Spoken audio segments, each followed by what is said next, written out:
For the Lord will give wisdom, from his mouth comes knowledge and understanding. May it be your will before you, Lord our God, that no mistake should happen to us, and that we should not stumble in the matter of trouble, and that our friends be happy with us, and that we should not say about something clean that it is unclean, or of something unclean that it is clean. Nor should our friends stumble in the matter of trouble, and we will be happy with them. For the Lord will give wisdom, from his mouth comes knowledge and understanding. Uncover our eyes and we will see wonders from your Torah. Blessed are you, Lord our God, King of the universe. May the words of my mouth and the meditation of my heart be acceptable for you, Lord, my rock and my redeemer. Amen.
Okay, good evening po sa lahat, no? Study tour na punta. Katatapos lang po natin dito sa meeting, then tour study again. Ay para kahit papano ay naatay matunan karong gabi una. Okay. Balik po tayo dun sa topic na medyo hindi po napag-usapan kagabi, na hindi din namin cope up kanina kasi sa dami ng mga tanong, no? So, ano ba to?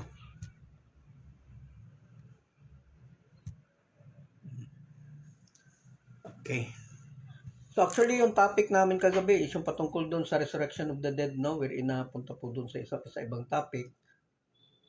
And yet, kailangan ko tapusin, no? Kasi hanggang ngayon po, may mga tanong po na hindi nasagot kagabi.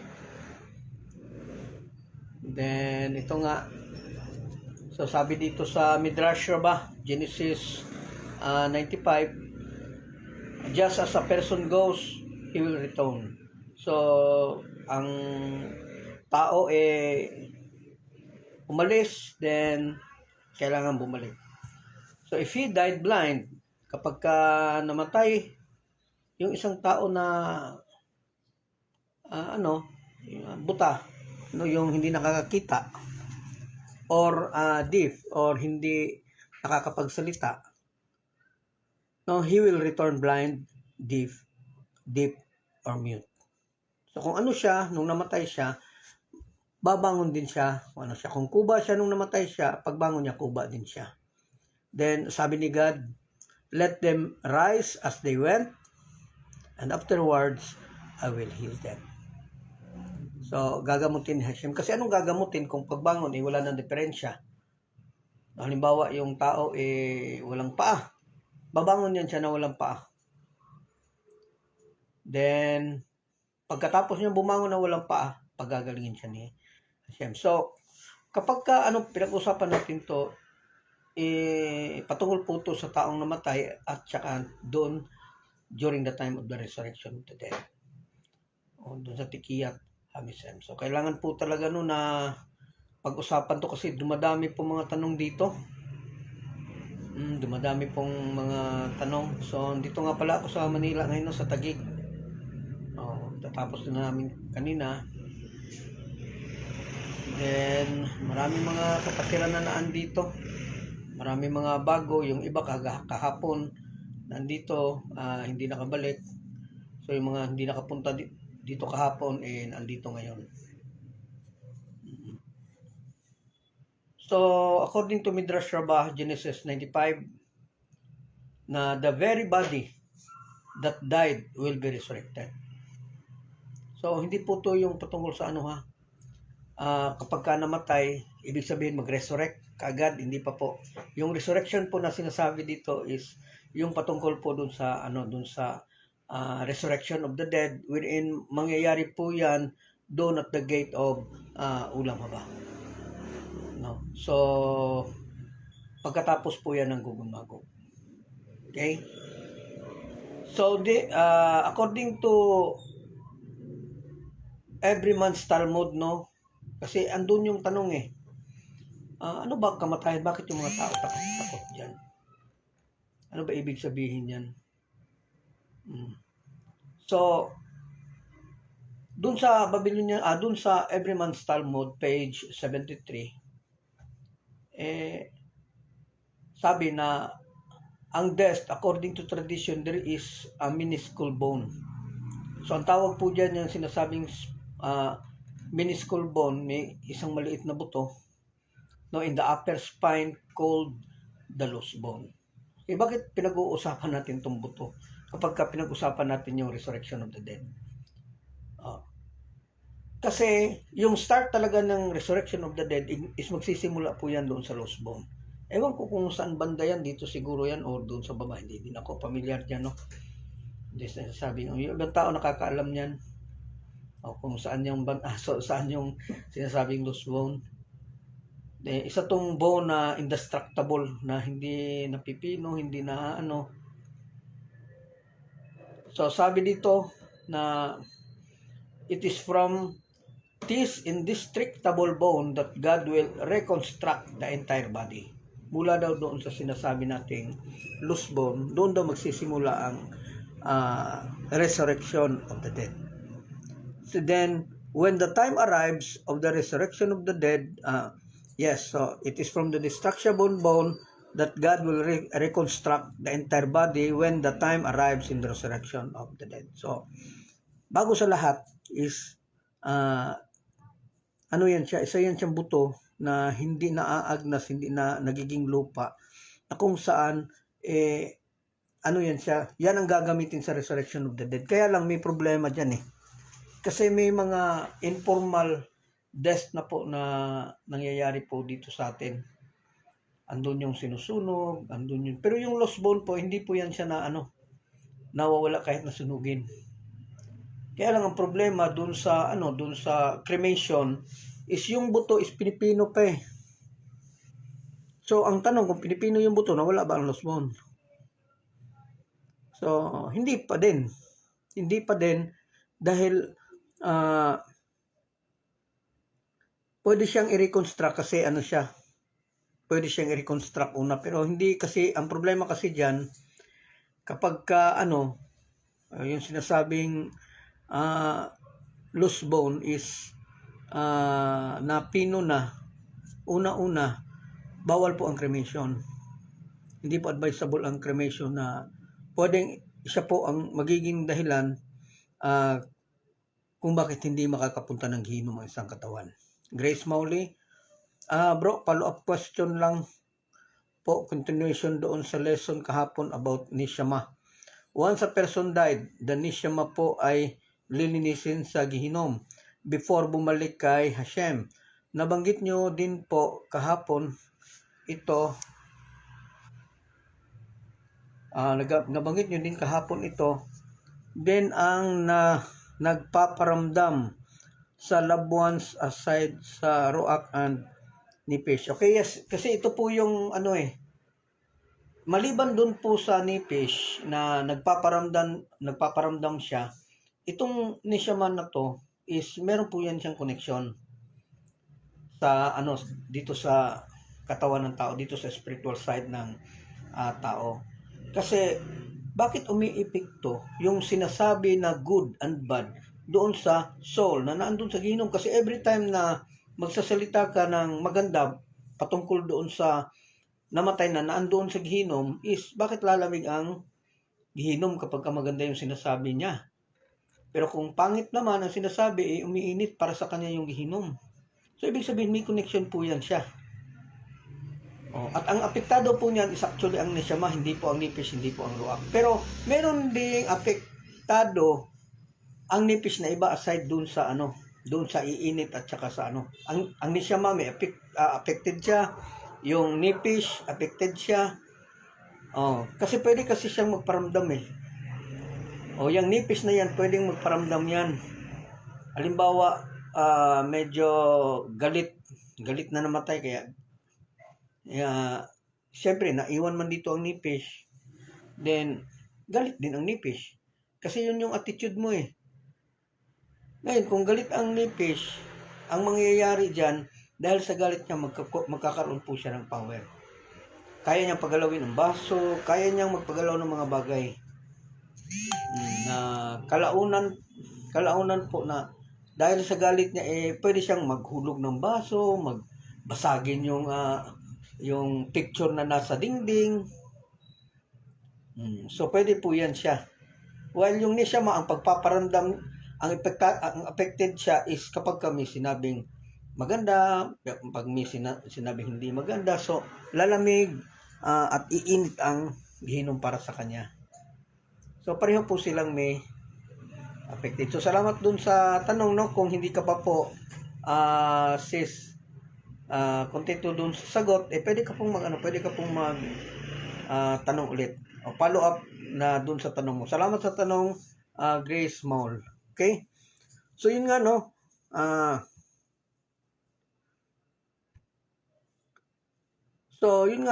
na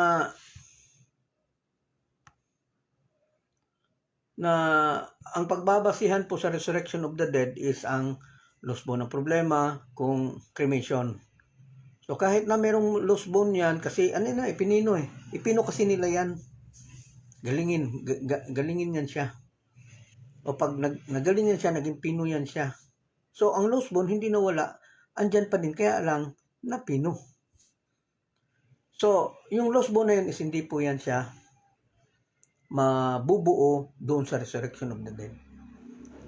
Kasi in the first place, mapupunta po sa gihinom. Mapupunta po sa limbo yung soul. So, what's the reason of resurrection? Na napunta pala doon sa napunta pala doon sa limbo. So walang gamit.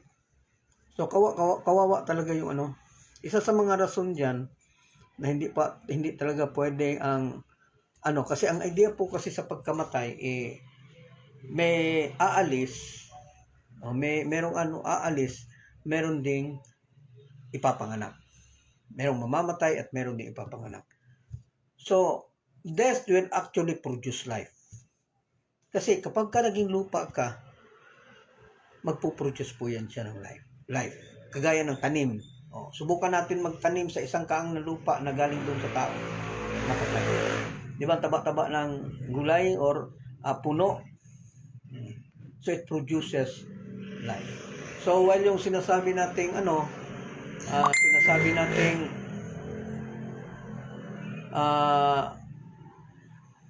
doon sa sinasabi nating pagod na yung isip ko. Ang talan doon sa sinasabi nating loose bone na napunta doon sa ginom, parang mahirap siya So ang loose bone po is actually kapag babangon lang yan siya kapag may chance na ibibigay sa iyo ang chef. Hindi po kasama ang mga wicked doon sa loose bone. So klaro-klaro po yan because yung tao na masasama doon sa resurrection of the dead is yun lang may nagawa talaga doon sa utos nation. Kahit na hindi man niya kompleto yung utos, as long as may na perfect siya, then he is part of the resurrection of the dead. Yan po. So kung idolaters ka, then you have no chance to the Tikiyat Hamesem or to the resurrection of the dead. Wala kang chance doon. If you die being an idolater. Okay? So, yun nga kung idolater ka, walang chance. Magtanong po kayo para masimulan ko po. Okay? Magtanong po kayo patungkol dyan. So, kung ganon, sino lang pala ang mariresurrect? Okay, mariresurrect po is yung may nagawa. O yung may nagawa kahit papano, kahit isa or dalawa na utos na perfect niya, then kasama po siya sa resurrection. Yung body niya. Kaya doon pagbabasihan ang pagbangon ng patay. Mauuna ang loose bone, tatayo yan siya. Sunod-sunod na dahil yung mga ibang buto, yung ibang naging lupa na katawan. Para siyang transformer. Nangyayari, parang transformer ang mangyayari. Habang naglalakad siya dun sa ilalim sa tunnel ng Mediterranean tunnel. Lusot niyan is Israel. Ganun po ang resurrection of the dead. Okay, so only the righteous person can be resurrected. Hopefully nakuha po na to na righteous person lang. So kung wicked ka, diyan ka na. Bayad ka na Bayad ka na. Una-una, ang soul mo may chance. Kung may chance pa, ang soul mo is may chance na makabalik, reincarnate. Pero yung katawan ng tao is dyan lang yan. Kung may nagawa siya, then ibig sabihin yan, babangon siya kasama yung lost bone niya. Yung nagawa niya, yung part ng soul na nagawa niya, is yun ang papasok sa kanya. Kasi yung soul po ng tao is may kaakibat bawat utos kasi. So kung ang utos natupad talaga perfectly, na perfect niya talaga, hindi niya na inulit sa buong buhay niya, then yung katawan noon is may chance po doon sa resurrection of the dead. Babangon yan. Kasi hindi po biro ang sumunod sa tura, then kaya kailangan makareceive ng reward. At ang pinakamalaking reward is ang resurrection of the dead. So, dahil po doon, righteous lang, paano naman yung mga hindi righteous?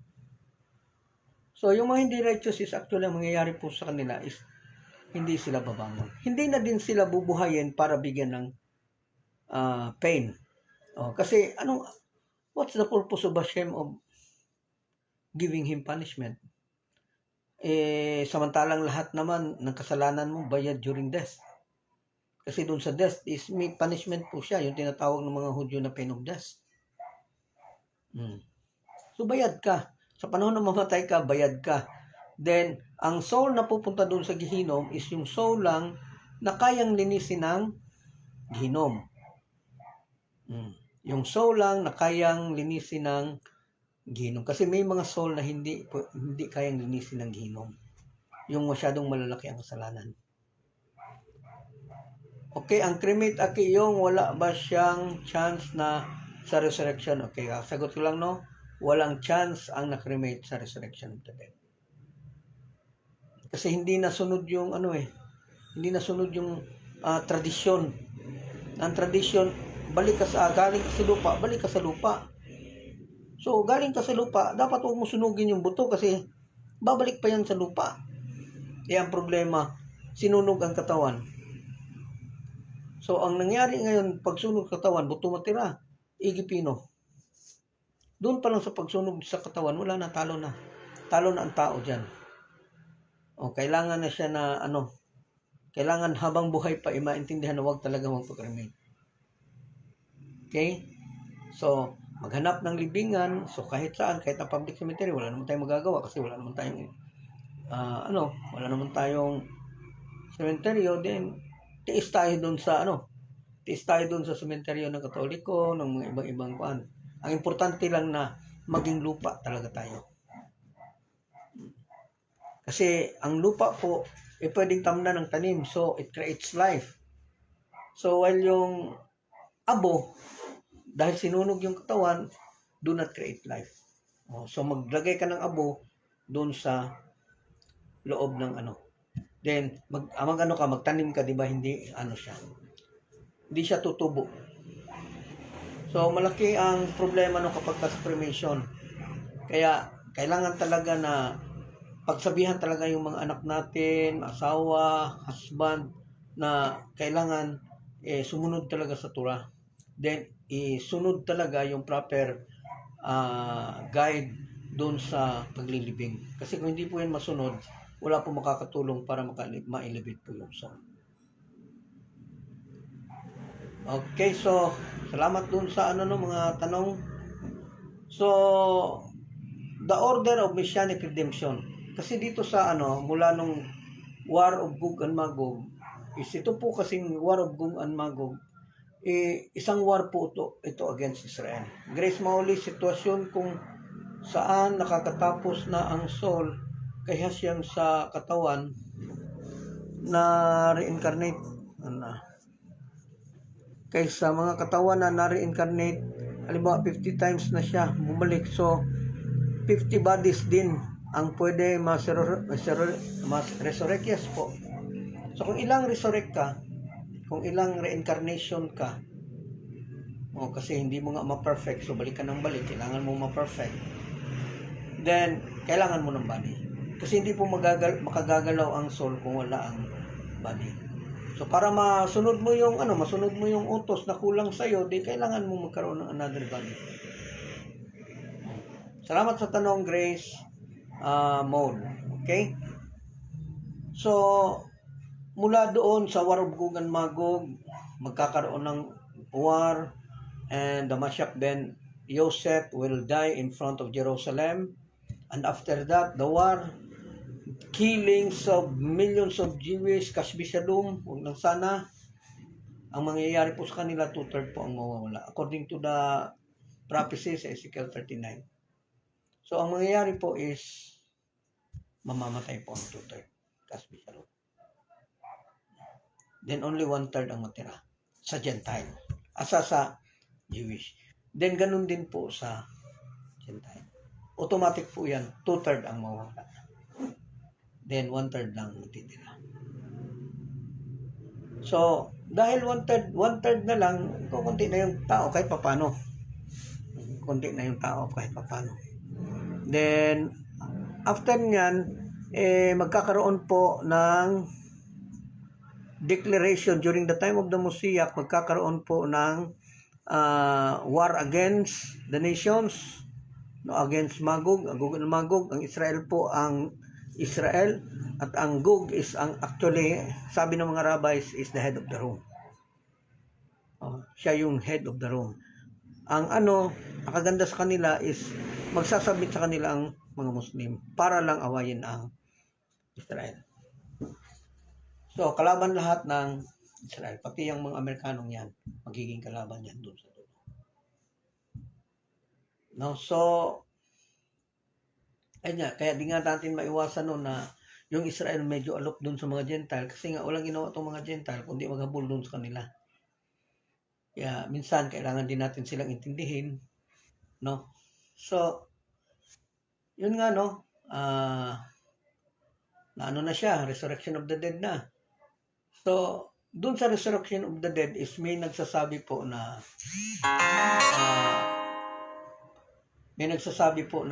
ang proseso po is alphabetical.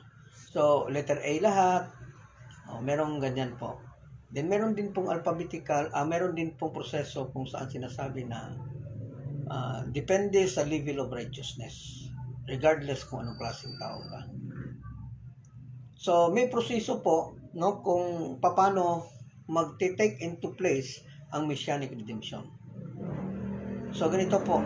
Number 1, Moshiach comes and rebuild the Holy Temple in Jerusalem.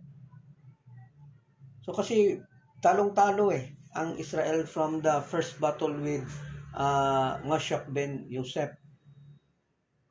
Mashak ben Yosef. Then, Mashak ben Yosef will die in front of Jerusalem. Then, after niyan, 2/3 ang mamamatay.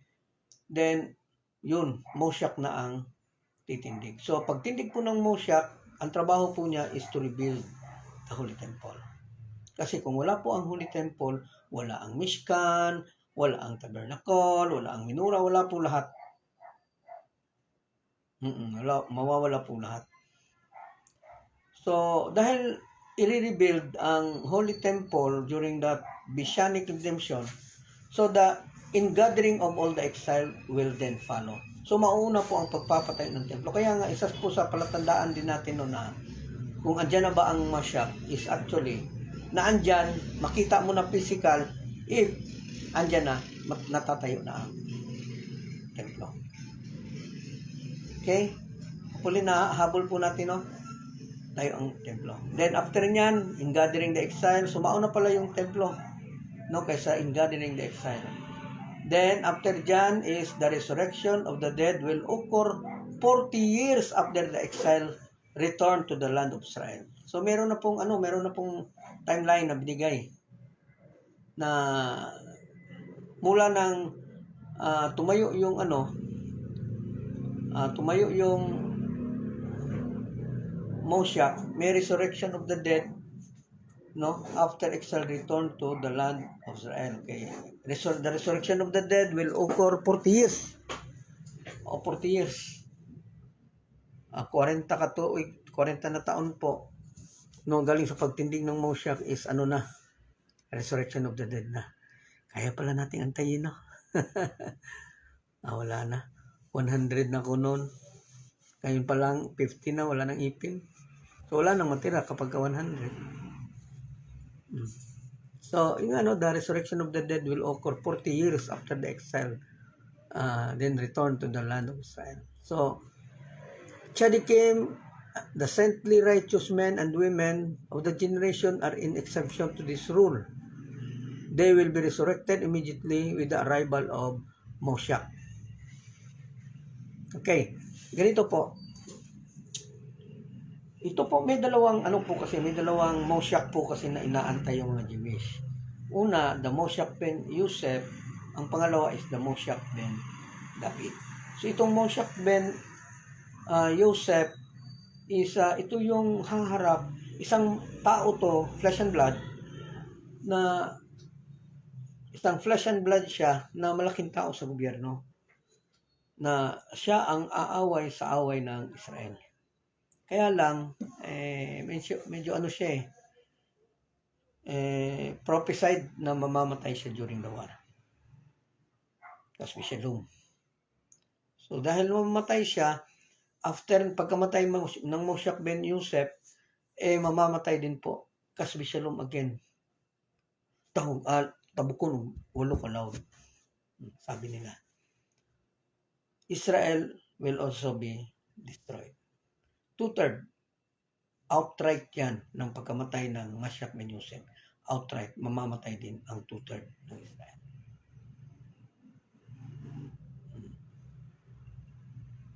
So, sa time na yan, wala pa pong Moshiach. So, pagkatapos niya, pagkamatay, bibilang yan ngayon ng 40 years. So, after 40 years, magkakaroon ng resurrection para maging witness sa pagtayo ng Moshiach sa Israel. So, tatayo doon ang Moshiach. Kasi in every generation, there is a potential Moshiach. May potential Moshiach po. Then yung potential niya, itatayo lang siya kung ready po yung Israel. Kaya kailangan talaga magantay yung Israel na tatayo yan siya. So pag tumayo na yan siya, 40 years from there is actually the resurrection of the dead. Okay? May ka-elderly na sa ating generation ngayon at yung nagsimula na ba ang unang Moshiach sa kanyang ginagawa ngayon? Actually, Moshiach is present in every generation. Andyan lang siya. O nasa tabi-tabi lang, nag-aaral ng Torah. Kanya lang, hindi siya makapunta dun sa room niya para magturo. Hindi siya makapunta dun sa klase niya para magturo. Kasi, walang estudyante. Walang ready na tumanggap dun sa kanya. So, dahil walang ready, ano gagawin niya doon? So, pupunta lang ngayon yung Moshiach doon kapag ready yung Israel. So, may dalawang option po niya, na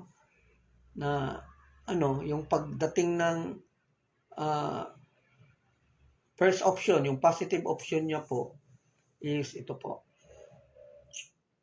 Kapag na-exact ang righteousness ng Israel, dahil nagsamba sila, na silang lahat walang natira doon kay Hashem. So that time, bababa po ang templo. Ibig sabihin, hindi tatayo. Bababa mula doon sa langit, na-build na siya, then, ang gagawin dyan, isang bridge na lang niya. Yung mga coral ba, o yung gate, yun na lang tatrabahuin ng mga Gentile, anong mga Jewish. Then, the worst scenario, kasi kung sakali na hindi din masunod yung una, kasi yung mga Jewish, ayaw nila pag-usapan yung ayaw na pag-usapan yung mga negative na bagay. Kaya, doon talaga sila always side doon sa positive. Kung ano maganda, doon sila. Ling Obagores, good evening, Brother Yoyong. Ano ba ang clarification nitong gihinom for purification? Relatives lang ba siya sa sinasabing purgatory sa Christian? Thanks. So, actually, yung sinasabi nating gihinom, ito po yung sinasabi ng Christian na impyerno. Combination of purgatory and impyerno. Pero magkaiba po ang pagkakaintindi. Kasi yung impyerno is, lagayan po yan for punishment. While ang gihinom po is not for punishment. For purification. Doon i-purify kasi alam naman natin na ang tao is nagkakasala. At doon sa pagkakasala niya is yung soul is madudumihan yan, namamantsahan yan siya. Kung hiniram natin doon kay God, kailangan naman natin siyang isauli, pero kailangan isuri natin na malinis. Kasi hiniram natin ng malinis, isasauli din natin ng malinis. Okay? Hopefully na kuha po, So, yun nga, So, pupunta siya ngayon dun sa gihinom. At dun po sa gihinom, may apoy po. Wherein, yung kabuuan ng gihinom is also divided into 7 levels. Which is the first level of gihinom is were actually fire. So, kung fire siya, so magkapareho ng appearance ang impyerno ng Christian at ang impyerno ng Jewish. Kaya lang medyo nagkamali doon sa purpose. Kasi nga sabi ng mga Christian, ito doon mapupunta ang mga makasalanan.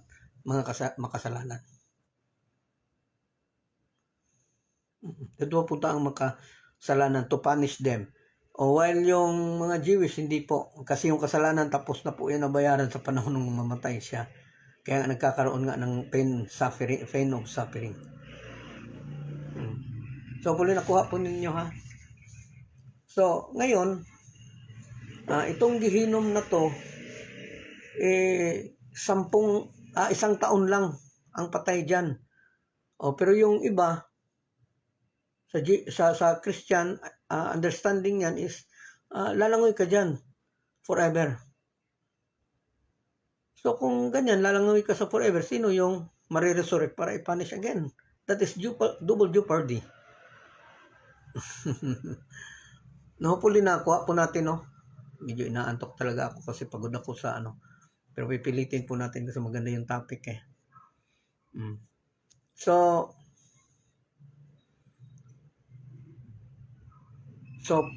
the resurrection of the dead will occur 40 years after the exile to the return of the land of Israel. So nakabase siya doon. So yung lifespan ng yung duration sa panahon kung saan nakabalik ng Israel 40 years from there. Then that's the resurrection of the dead. Pero gaya nga na sinabi ko kanina, only the righteous person be resurrected. Pero yung mga wicked po, hindi po sila resurrect. Hopefully nakuha po, no? So, Tzaddikim will certainly righteous men, yung sinasabi nating babangon dyan sa resurrection of the dead, they are all Tzaddikim. They are the person who tried to obey the Torah. Sila yung mga tao na sumusunod sa Torah, Gentile ka man or Jewish. Hindi ibig sabihin na pag sinabi kong Torah 613 ang ibig sabihin yan. Kasi yung iba dyan sa utos sa 613 is resulta yan sa experience ng Israel. So pag sinabing Judaism, meaning ang ibig sabihin yan is yung paglipat mo from idolatry into into Judaism, to believing to one God. So it doesn't mean na pag conversion to Judaism, automatic Jewish yung pagka-convert. Hindi po, kasi nung araw wala pa pong Jewish. Ang Jewish po, nagsimula po talaga na naging nation sila is from the receiving of the Torah. Doon sila naging nation. And conversion to Jewishness is like changing your citizenship. So yun po ang ibig sabihin yan. So pag sabing conversion to Judaism, iniwan niya yung idolaters na belief niya at lumipat siya doon sa paniniwala kay Hashem na doon sa paniniwala kay Hashem na one God lang siya, and kailangan niyang i-embrace yung utos ni Hashem. Hopefully nakuha po, no? So, Tzaddikim, the saintly righteous men and women of the generation are in exemption to this rule. Diba? In gathering of the exile, follow yung 40 years, no, para sa resurrection of the dead. Pero hindi po yan siya applicable doon sa mga Tzaddikim. Hindi yan siya applicable. Kasi yung subject ng resurrection of the dead, resurrection of the dead is actually patungkol po yan siya doon sa reward. Hindi po makaka-receive, hindi po mare-resurrect yung mga taong walang reward. So the resurrection of the dead, it is talking about the reward. Because after that, receiving the is actually na siya, going to Ulam Haba, which is the world of reward. Okay? So yun nga, no? Bago mangyari yung resurrection of the dead, meron pong isang pangyayari. So ano yun? Itong pangyayari na to is ito yung tinatawag na first resurrection. Ito din yung tinatawag nila na early resurrection. So doon sa early resurrection na yan po ang unang resurrection wherein mauuna pag-resurrect yung mga tzadikim, yung mga righteous na tao. Kagaya ni Joseph. Actually, the first one who will be resurrected, sa early resurrection, kasi dalawa yung resurrection, early resurrection at yung final resurrection. So, doon sa early resurrection, ang una pong mariresurrect is ang Mashiach ben Yosef. Kasi namatay siya, di ba, doon sa war. So, kung mamatay siya, kasbi shalom,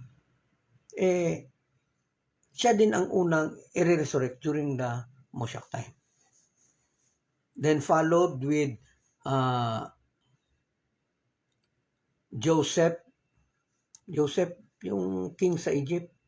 Then followed with Miriam, and followed with all the tzadikim like Abraham, Yitzchak, and Jacob. Yung mga taong is sila po yung unang ma-resurrect. Then after that is ang mangyayari na naman is resurrection, which is the final resurrection. Napakatapos niyan is diretso na po doon sa ulam. Aba. Okay, so may iba ding mga paningin ng mga Jewish dito, no? So nasa sa atin na yan kung paano natin pag-aaralan yan. Okay. So after 40 years, no, during the resurrection of the dead, kasi 40 years siya mangyayari mula nung mag-return ang mga exile no, doon sa Israel. So pag bumalik yan, bilang ka ngayon ng 40 years. Magbilang ka ng 40 years. So pagkatapos ng 40 years, ano po ang pwedeng mangyari? So tanong ni Philip Panuman, ibig bang sabihin, Brad Yong, wala pong new heaven na darating? Wala po talaga. Kasi yung new heaven and new earth is actually, it's all about the situation during the time. Kasi dito din kasi tayo sa earth. Wala pong ibig, hindi po tayo pupunta doon, hindi po tayo pupunta sa langit. Dito lang talaga tayo sa earth, kung saan ginawa ito para sa tao talaga. O kaya lang, meron siyang mababago kasi during the time of the Moshiach, actually, babalik po siya kung ano ang sitwasyon sa panahon ni Adam. So, ganun nga, no? So, sa 40 years po, ang unang mangyayari po is babangon yung patay na nailibing doon sa Israel. Kasi ang Israel may namatay sa labas ng bansa na hindi nauwi doon sa Israel.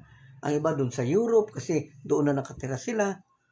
So yung unang magkakaroon po ng resurrection of the dead is yung mga Hudyo na namatay na doon nalibing sa Israel.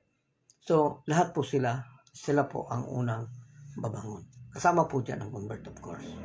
Okay? So, pangalawa, they will be followed by the dead of the diaspora. Diaspora meaning yung mga tao na nasa exile, nasa iba't ibang bansa. So, ibig sabihin, mauna yung mga Jewish na namatay sa Jerusalem na doon nilibing. Pangalawa is, yun namang mga tao na namatay doon sa labas din, tapos doon din na ilibing. Then, followed with the generation that left Egypt and died in the desert. Yung malis doon sa Egypt ng mga Hudyo ba, tapos namatay doon sa wilderness. So sila po yung pangatlo. Saan kaya tayo dito? No? Kasama ba tayo dyan? Baka hindi tayo kasama dyan, ha? Walang problema kung hindi tayo makasama dyan. Ang importante, nakaserve tayo kay Hashem. Hindi natin gawing condition po na kung may promise na ganyan, magsiserve na tayo kay Hashem. O regardless, kung may reward man o wala, kailangan po natin sundin ang Hashem. Okay?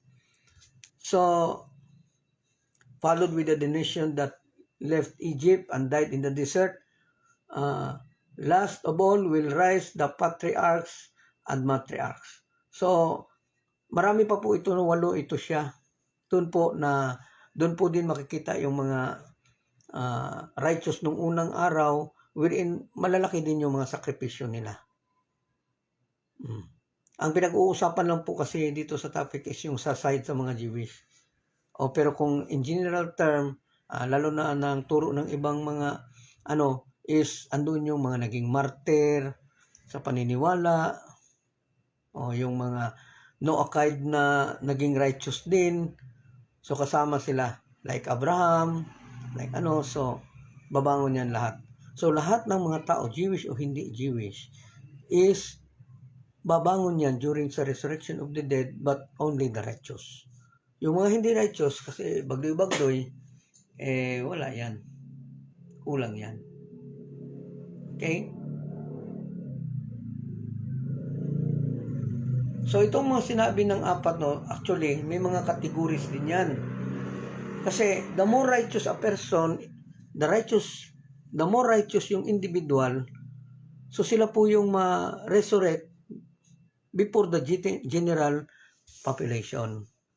So ibig sabihin po na may mga righteous individual katulad po ninyo na mare-resurrect bago yung general population. So sino po yung general population? Ito po yung mga nation na nabuhay po after the war of Gog and Magog.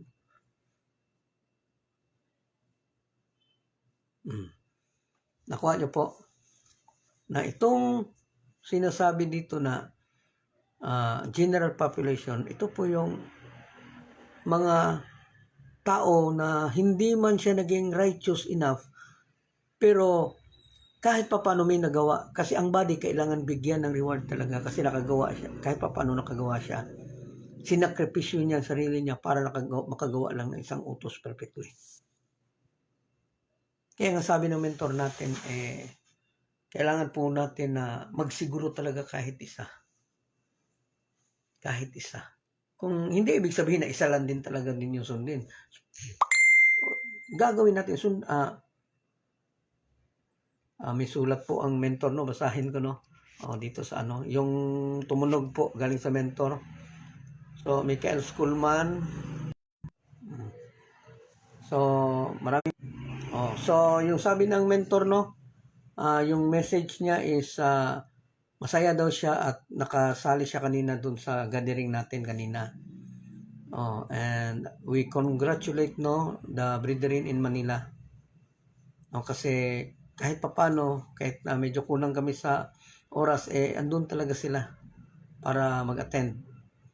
Then, hihingi daw ng kopya ang mentor. So, susulatan ko mamaya si Alvin Bernardo, yung isang kapatid natin din na taga Cavite, na i-forward po sa akin yung para ma-post ko sa timeline ko at ma-send ko dun kay Director Michael Schulman. Then, may mga nagme-message po na messianic ngayon. Hindi ko lang kasi ma-stop din yung live . So, may mga messianic na nag-message ngayon kasi kanina maraming messianic din po nakikinig. Hopefully, may sila, babasahin ko yun after dito sa live. Okay?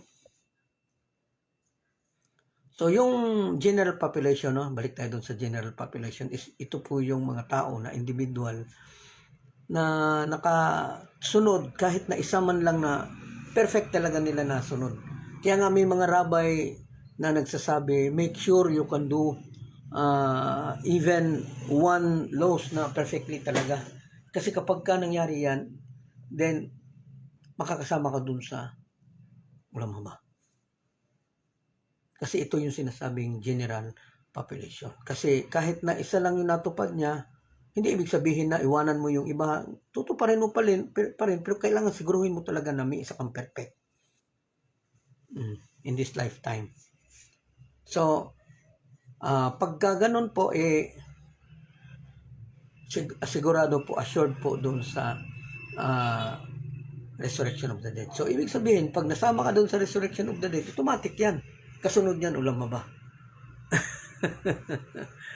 Kaya hopefully na kuha po, no? So,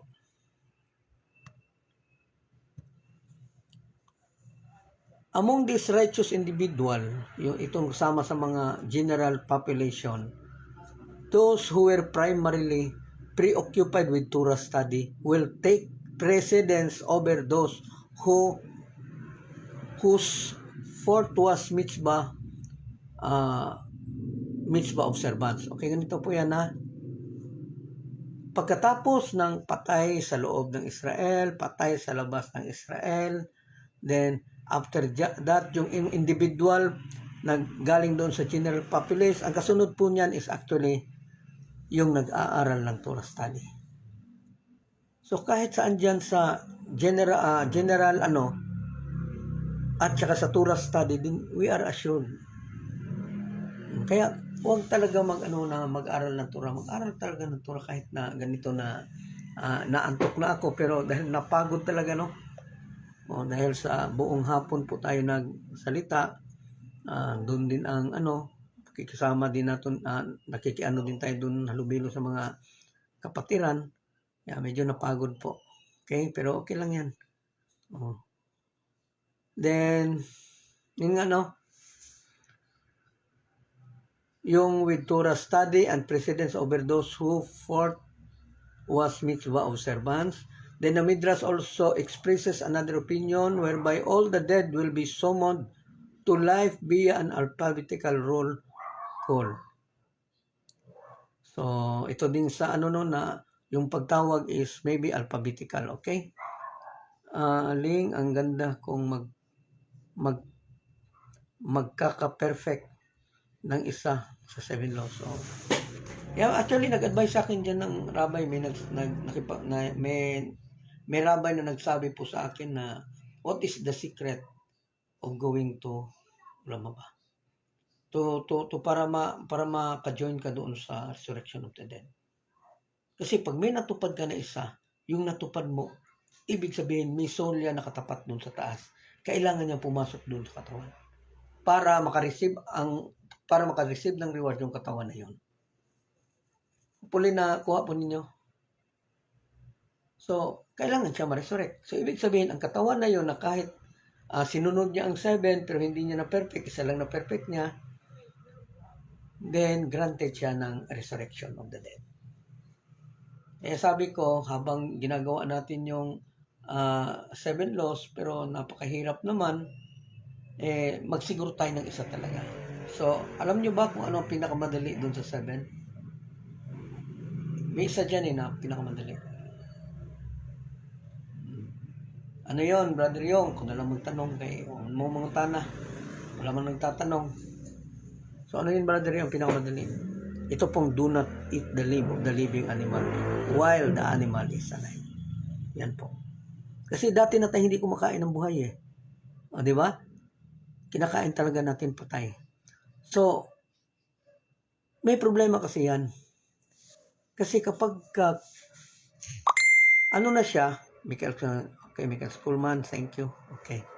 So, ganito po kami noon ni director. Pag may may tatanong ako, sumasagot ka agad yan siya. Lalo na kapag kami mga activity, tapos may naka-outline ako na topic, pinapa-arrange ko ba yan, Rabbi? What's the best lesson in this outline na kailangan talaga emphasize? So minsan dinadagdagan niya. So makaasa talaga na galing talaga sa Rabbi. Okay? So yun nga na the Midrash also expresses another opinion whereby all dead will summoned via an alphabetical rule. So ABCD. So, hindi po tayo nag-uusap diyan ang ating pong pinag-uusapan is yung according to righteousness. Unang babangon isang taga-Israel talaga. Yung namatay na ilibing doon sa Israel. Pangalawa, yung mga diaspora, mga Jewish po yan sila na doon namatay sa ibang bansa. Pangatlo, yung general populace na yung may natubad na isa lang, 7 yung tinutupad niya, pero Oh, 7 yung tinutupad niya, pero isa lang talaga na perfect. Yun sila. So, kailangan natin sundin pa din ang 7. Kaya lang, kung medyo mahirap talaga, then pili tayo ng tura. Pili tayo sa 7 na medyo madali. At yung sabi ko sa inyo is, ang pinakamadali is do not eat the limb of the living animal while the animal is alive. Kasi hindi na tayo kumakain ng patbuhay eh. Andun na yan. Given na yan. So, ang sa atin lang, siguruhin lang natin, halimbawa, bibili tayo ng manok. O, tapos dress chicken na. So, siguruhin natin na yung manok na binili natin, bago tinadtad, kailangan buhay siya. Na patay muna siya bago siya tinadtad. Kasi kung buhay siya, tapos tinadtad na, then that is ever manakay. Hindi po pwede kainin yan. So, medyo may solve na yung problema. Pero may solve talaga dyan. Ang solve talaga dyan, huwag bumili dun sa grocery. Huwag bumili. So, paano ka makakain, Brother Yong, kung hindi ka bibili? Ganito yan. Mag-alaga ka ng manok. Kasi kung mag-alaga ng manok, ikaw pa yung papatay eh. So, alam mo na, bawal na, buhay pa siya, tagtarin mo na. So, antayin mo talaga muna na mag-stop yung convulsion bago mo siya tagtarin. Para hindi siya maging, kasi hindi tayo sigurado doon sa doon sa palengke yung mga dress chicken, hindi po tayo sigurado dyan. So sabi nila, yung Magnolia daw, namatay muna bago ang sa totoo po niyan, hindi ko po nakita yan. Pero yung mga taga Cebu po, na po nila yan, nagsabi niyan si attorney na daw yan. Okay, pero ako hindi ko po nakita. So para to make it safe po, mag-alaga tayo ng manok.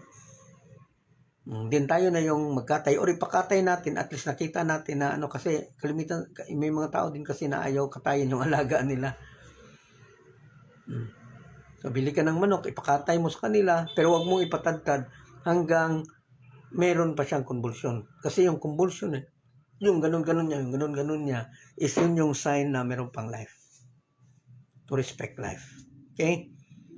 So safe po tayo niya. Pag na-perfect natin yan sa buong buhay, tapos sundin natin yung iba, baka may ma-perfect pa.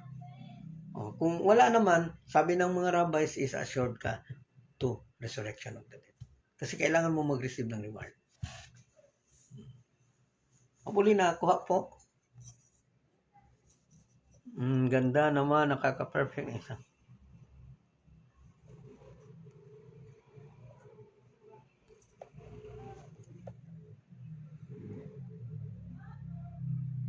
Okay, Grace Mauli.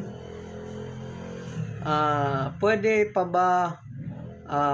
po ba na hindi na lang kumain ng karne para sure hindi mo malabag ang Ibermen Hakay? Ganito po yan.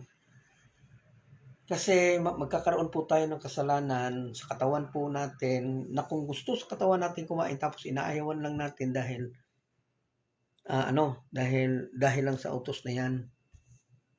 Magkakaroon po tayo ng kasalanan sa katawan kasi karapatan ng katawan talaga na tumikim, kumain ng masarap. Ngayon, kung hindi tayo kakain ng karne,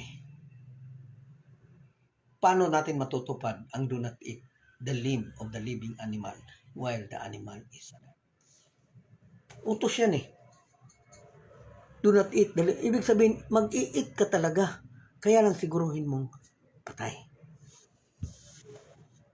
Nakuha niyo po yung point. Do not eat the limb of the living animal.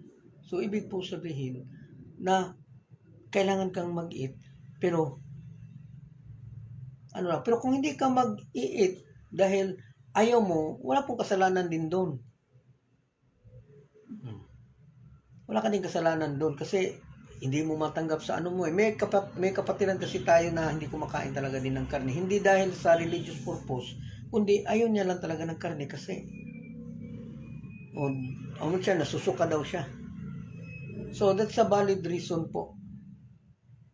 So, Ling Ubagures, yes, need na sisikapin to pa rin ang 7 laws. So, amazing. Kasi kahit isa lang ang ma-perfect, Hashem is great. Yes. Pero hindi po ibig sabihin na isa lang yung tutuparin. Tutuparin pa din yung lahat. Kasi baka mabigyan tayo ng opportunity na maging dalawa ang natupad natin. Din magiging secured po talaga tayo doon sa ano. Then malaki-laki din ng portion na soul ang papasok sa iyo.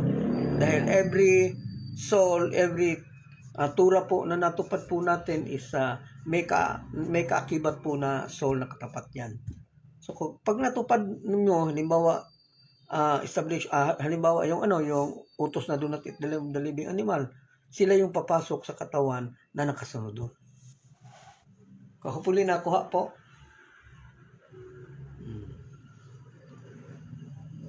So the midra, then the hambo, then pagkatapos na sumunod na alphabetical, yung Tura study, then general population, Tura study, yung mga nag-Tura study, isa din yan sila. Then another one is yung humble. Okay, yung humble one. Kailangan na maging humble. Pag-aralan talaga na magsalita ng medyo mahina. Medyo hindi nagdadalagan ng galit. May kasabihan ba yan na kapag ka namatay ka na galit, next life, iaanak din na galit. So, mahirap naman yan, no? Apekto kaya yan sa mukha. Okay. Michael de la Serna, pwede rin bumili na lang ng buhay na manok. Yes. Isa din yan kasi mahirap din mag-alaga tapos hindi naman lahat swertihin doon sa minsan may kamay na medyo hindi nabubuhayan ng alaga. Meron ding medyo swerte din kasi kahit na anong gawin niya is nagsasucceed siya. Okay, Herbert Pamisa, yung paano yung mga vegetarian people na ayaw pang kumain ng isda o karne. Actually, may problema yan sila kasi 7 yung utos Do not eat the living animal while the animal is alive. Paano nila masusunod yan? Kagaya lang yan ng anghel ba? Na may utos ang mga Hudyo. Tapos ang mga anghel, hinihingi nila ang Tura kasi ang mga Hudyo is mababa lang daw ang edad, masasama pa.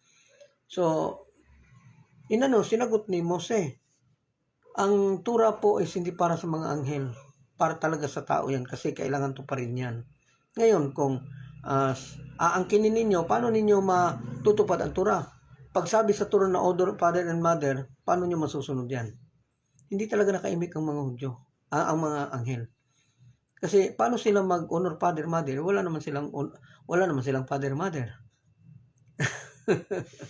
So naibigay sa tao. So ganun lang po yan. Pag sinabing do not eat the limb of the living animal, huwag na tayong magrason na huwag magkain para makaiwas. Pero kung ang rason mo is valid dahil nasanay ka or hindi dahil may batas para siguruhin, medyo po yan siya na Kung ayaw talaga halimbawa mula nung pagkabata, gulay lang talaga kinain nila, din okay lang yan. Pero pag sabihin mo kasi ganito, sinasabi ni Brother Yong, ganito. Pag kumain ng karne, kailangan siguruhin, hindi naman tayo sigurado. Ang problema talaga yan siya. Okay? So, yun nga,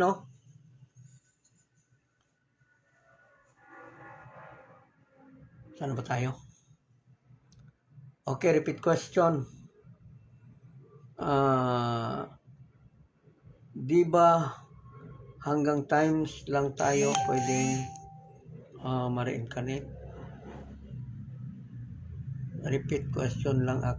Di ba na hanggang 7 times lang tayo pwedeng mas-resurrect? No. Hanggang kailangan po na ipanganak ka ulit para lang makasunod doon sa utos na Hashem. Even 1,000 times. Pwede po yan. Okay? Salamat sa tanong, Eduardo Danyo. So, it's time for me to relax na, ang topic is about itong those alive at the time of resurrection. Kasi may mabubuhay dyan May buhay kasi dyan. During after the war of Gog and Magog, may matitirang buhay. So, ito yung pag-uusapan natin kasi medyo mahaba itong mga na to. May mga sitwasyon kasi bakit nakaligtas. So, kailangan din natin itong pag-usapan bukas. Okay? So, hanggang sa susunod, no, napagod talaga yung isip ko.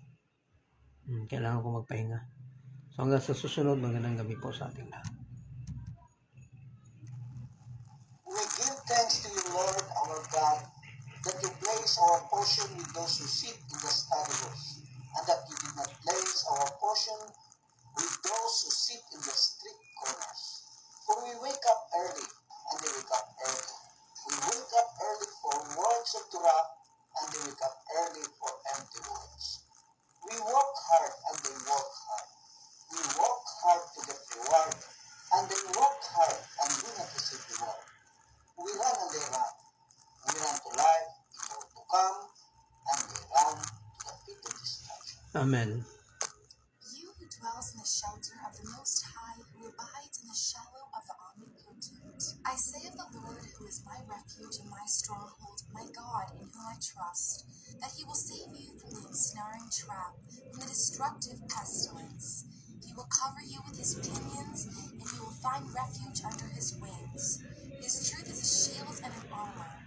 You will not fear the terror of the night, nor the arrow that flies by day, the pestilence that prowls in the darkness, nor the destruction that ravages at noon. 1,000 may fall at your left side, and 10,000 at your right, but it shall not reach you. You need only look with your eyes, and you will see the retribution of the wicked, because you have said, "The Lord is my shelter," and you have made the Most High your haven. No evil will befall you, no plague will come near your tent. For he will instruct his angels in your behalf to guard you in all your ways. They will carry you in their hands, lest you injure your foot upon a rock. You will tread upon the lion and the viper. You will trample upon the young lion and the serpent. Because he desires me, I will deliver him. I will fortify him, for he knows my name. When he calls on me, I will answer him. I am with him in distress. I will deliver him and honor him. I will satiate him with long life and show him my deliverance. Amen.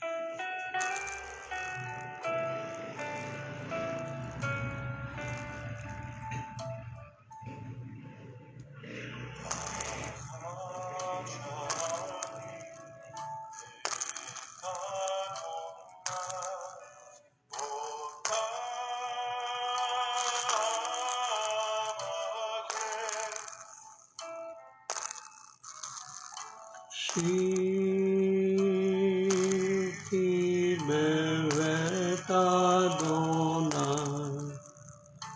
kol yamekaya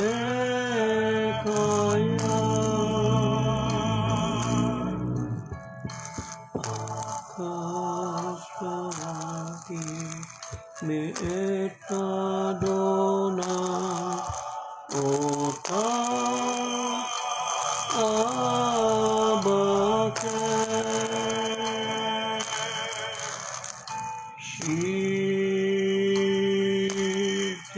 beveta dona kol yamekaya yakasot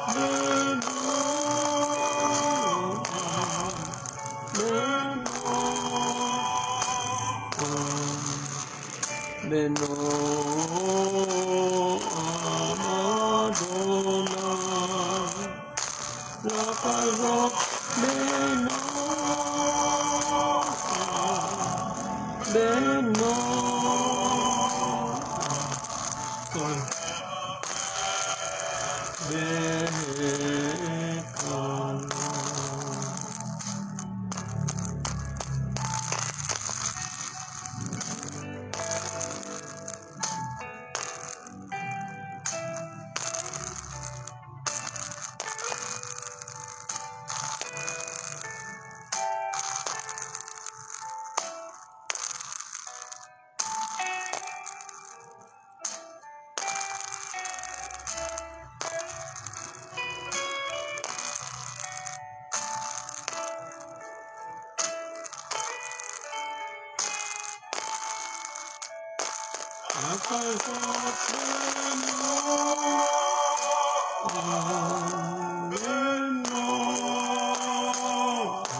Benno